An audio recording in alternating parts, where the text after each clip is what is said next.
যুক্তরাষ্ট্র ইসরায়েলের বন্ধু, ইসরায়েলের অবস্থা খারাপ। যুক্তরাষ্ট্র ইউক্রেনের বন্ধু, ইউক্রেনের অবস্থা খারাপ। যুক্তরাষ্ট্র তাইওয়ানের বন্ধু, তাইওয়ানের অবস্থা খারাপ হইতে আর সময় লাগবে না। এখন দেখেন যুক্তরাষ্ট্র আমাকে হতভাগা বাংলাদেশের বন্ধু, আমাকে যে কপালে কী আছে শুধু আল্লাহই জানে, আর কেউ জানে না। ওই যুক্তরাষ্ট্র ওনার বন্ধু বললে উনি খুশি হওয়ার কিছু নাই। আপনার অজাগর সাপ যদি কারো বন্ধু হয় এতে খুশির কিছুই থাকে না। দেখেন ওনার দ্বিতীয় বর্ষা হইল গিয়া সমন্বয়ক। সমন্বয়ক শব্দটা এখন রীতিমতো বিষাক্ত।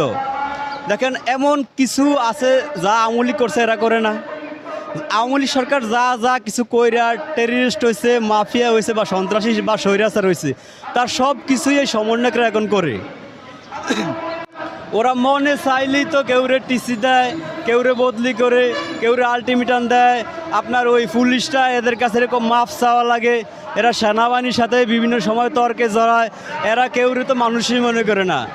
আপনার সমন্বয়ক এখন রীতিমতো মনে হয় আলাদিনের প্রদীপ। এরা যা চায় তাই হয়ে যায়, বুঝছেন। এই সমন্বয়ক শব্দটা এখন আমাদের কাছে খুবই বিষাক্ত এবং ডেয়ারিং লাগে, ভালো লাগে না এই সমন্বয়কের রাজনীতি। দেখেন বাংলা একটা প্রবাদ আছে যে খোঁজা দুধে ফোলাইন বাঁচে না।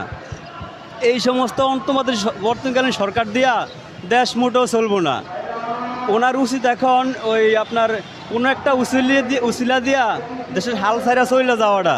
ওনার দ্বারা দেশ চালানো একেবারেই সম্ভব হইব না।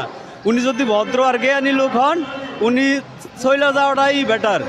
দেখেন ওই ওনার যথেষ্ট সম্মানও আছে, টাকা পয়সাও আছে। ওই কাকা এই বয়সে এই জায়গায় আসাটা মূলত ওনার ঠিক হয় না। এই জায়গায় যদি কেউ আসে তার চরিত্র ঠিক থাকে না। এই ভদ্রলোক এই জায়গায় আইসা চরম ভুল করছে। ওনার এখন চলে যাওয়াটাই সবচেয়ে বড় বেটার। যুক্তরাষ্ট্রের কোটা বা যুক্তরাষ্ট্রের ফোনে তো উনি এই জায়গায় আইসেন, আবার যুক্তরাষ্ট্রের কথাই উনি এখন দেখবেন চলে যাইতে হইব। দেখেন এটা একদম সত্য। উনি তো ডেমোক্রেটিক প্রার্থী হিলারি ক্লিন্টন আছে না, ওনার খুব ভালো বন্ধু। ওই জায়গায় ওনার কপাল ফুটছে। এখন প্রধানমন্ত্রী হয়েছে, হোয়াইট হাউসে যাইব নতুন করে ট্রাম্প, মানে রিপাবলিকানরা। অন্ত ওনার শুধু রেড অ্যালার্ট আসতেই থাকবো। ওনার শুধু এখন দেখবেন নিষেধাজ্ঞা, আপনার স্যানশন, সেনাবাহিনী, র্যাব সব কিছু নিষেধাজ্ঞা দিতেই থাকবে যুক্তরাষ্ট্র। বাইরে যুক্তরাষ্ট্রটা মাফিয়া। ওনার যুক্তরাষ্ট্রের ফোনে উনি এই জায়গায় আইসে, আবার যুক্তরাষ্ট্রের ফোনেই উনি ব্যাগ ছেড়ে যাইতে হইব। এই জন্য ভদ্রলোক যদি বুঝে যে যাইতে হইব, তাহলে কোনো একটা উসিলা দিয়ে উনি কিন্তু ওনার চলে যাওয়া উচিত, কারণ ওনার যাইতেই হইব। দেখেন এই যে সমন্বয়কের কথাটা আমি আবার বলি। সমন্বয়ক আপনার যদি আপনি রাজনীতি বোঝেন বা যদি আপনার জ্ঞান থাকে, তাহলে আপনি বিশ্বাস করতে হইব যে বাংলাদেশে আওয়ামী লীগও বড় দল, বিএনপিও বড় দল। কিন্তু এই সমন্বয়ক আছে কোনো দলই দল না, সব এরা, মানে এরা পুরো বাংলাদেশটারে লিড দিব। এরা বাংলাদেশের মা বাপ যা বলেন সবই এই সমন্বয়করা। আপনি দেখেন আমাদের গাড়িতে মাঝে মাঝে সমন্বয়ক বলতে ছাত্ররা ওঠে না, তো এগুলো জিগেলে বলে কি যে আমরা দেশ তো আওয়ামী লীগের জন্য শাসন মানে যুদ্ধ করি নাই, বিএনপির জন্য যুদ্ধ করি নাই, জামাতের জন্য যুদ্ধ করি নাই। তাহলে আপনারা যুদ্ধ করছেন কার লেগিয়া? দেশটা কি আপনি চালাবেন? আরে ভাই আপনারা জ্ঞানী বিশ্ববিদ্যালয়ে পড়ালেখা করেন, এটা সত্য। তো যদি আপনি জ্ঞানী হন, তাহলে আপনি ওই নাসার সায়েন্টিস্ট হন, ভালো কথা। আপনি বড় প্রকৌশলী হন, বড় ইঞ্জিনিয়ার হন, এই জায়গায় আপনার কি? যে বিষয়ে আপনি বোঝেন ওই বিষয়ে তো আপনার মাথা ঘামানোর দরকার নাই। এটা রাষ্ট্রীয় ব্যাপার। আপনি দেশের ঠিক আছে মুক্ত করছেন, এখন যারা দেশ চালাইতে পারে, দেশ চালাইতে সক্ষম, তারা দেশ চালাইবে। আপনার এই জায়গায় কি? আপনার চেয়ে জ্ঞানী লোক নাই এই দেশে? আপনি কি সবার বাপ মা? আপনি আওয়ামী লীগ নিষেধাজ্ঞা দিচ্ছেন, জাতীয় পার্টি নিষেধাজ্ঞা দেন, কয়েকদিন পরে দেখবেন নির্বাচনের জন্য বেশি যখন বিএনপি বাড়াবাড়ি করবো, ওরা বিএনপিরও নিষেধাজ্ঞা দিব। এখন সব দল নিষেধাজ্ঞা দিয়ে আপনি কি নিজে দেশ চালাইবেন? আরে ভাই আপনি তো মাছের রাঙ্গা, আপনি খাইবেন ছোটো ছোটো ফুটি মাছ। আপনি তো বোয়াল মাছ, কোরাল মাছ লে ভালাভালি করে লাভ হইব না। এই হচ্ছে আমাকে সমন্বয়কের বর্তমান অবস্থা। দেখেন এই সমন্বয়করা এমন একটা সময় হইব, ভারতের কিছু নেতা তো ভারতে যা ওনার জায়গা পাইছে, এই সমন্বয়করা ওই জায়গাও পাইব না। আপনার কারণ তো একদমই সহজ।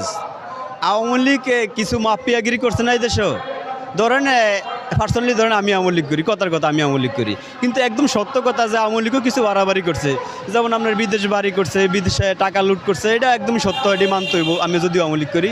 এখন যা করছে বা বিভিন্ন জায়গায় অকারেন্স করছে, কাউরে মনে চাইলে বিচার বিভাগ তাদের আওতায় আসিল, মনে চাইলে যেমন কিছু লোক বাইরে আন্দোলন করতো, আর এরা কিছু নেতা আসিল, এরা সাইন দিত, ওকে যেত।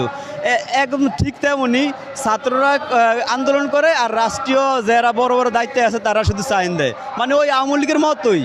দেখেন আপনি একজন বেনামাজি অন্য একজন বেনামাজির কোনো দিনও নামাজি বানাইতে পারে না, আগে নিজে ভালো অন্ত পরে আরেকজনের নামাজি বানাইতে যান। আওয়ামী লীগ মাফিয়া আপনারা কি? আপনারা তো মাফিয়া, আপনারা তো আওয়ামী লীগের খালাতো ভাই। তো এই আপনি আওয়ামী লীগ যদি টেরিস্ট, আপনারা তো টেরিস্ট, আপনারা তো মাফিয়া, আপনারা তো স্বৈরাচারী। এমন কি আছে আওয়ামী লীগ করছে যেটা আপনারা করেন নাই? সবই তো করেন আপনারা। এই আওয়ামী লীগ তো নিষেধাজ্ঞা দেয়, তাই বলছে তো নিষেধাজ্ঞা দিব কিন্তু দেয় নেই। কিন্তু আপনারা তার চেয়ে উদ্যোগ, আপনারা তো নিষেধাজ্ঞা দিয়েই দিচ্ছেন। আওয়ামী লীগের দিচ্ছেন, জাতীয় পার্টির দিচ্ছেন, বিএনপি সামনে বাড়াবাড়ি করবো, নির্বাচনের জন্য অবশ্যই বাড়াবাড়ি করবো, বিএনপি একটা রাজনৈতিকভাবে বড় দল। হ্যাঁ, আপনার কদিন বাদে। আপনাদের সাথে সবসময় আছি বাংলাদেশ নিউজ।